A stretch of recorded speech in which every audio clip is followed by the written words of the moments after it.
A lot of you have told me that you would really like to be able to duplicate deals inside of HubSpot, and it turns out there are several apps inside the app marketplace that do that very thing. So what I want to do here is compare some of them side by side. No winners or losers. I'm only showing you apps I really believe are valuable. I'll let them each play to their strengths and let you decide which one's best for you. Let's go. So here I am on a deal record, and this deal has a quote, it has an attachment, it has a company, it has a ticket, it has a contact, it has a line item, lots of things going on with this deal. Down at the bottom, you can see the three apps I'm going to be showing you today: Deal Duplicator, Clone Attack, and CloneNer. I'll start with CloneNer.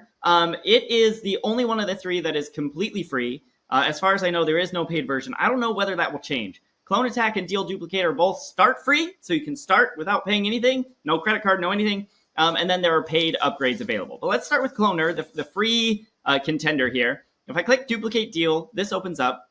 Note it took a second or two to load, pretty fast, not bad. What you're seeing here is the old name, the current deal we're on, and the new name, which defaults to the deal name plus the date. But you can change this. One thing I like about CloneNer, it's a little thing, but it defaults to the pipeline and stage we're currently in. The new deal is going to end up exactly in the same spot as the old deal. You can change that, of course, if you want it to be somewhere else.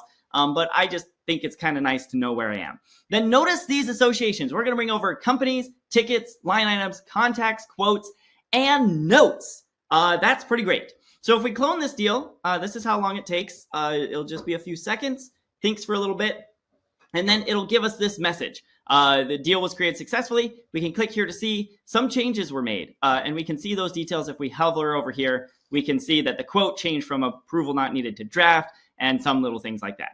I think that's all super helpful. One other thing CloneNer does nicely is auto rules. So if you want deals automatically cloned, when they reach a particular stage, you can choose the pipeline and stage that when it enters that, we're going to create a deal in this other pipeline and stage. And again, you can bring over companies, tickets, line items, contacts, quotes, notes. That's a great collection of associations. CloneNer doing great things. Really like this tool.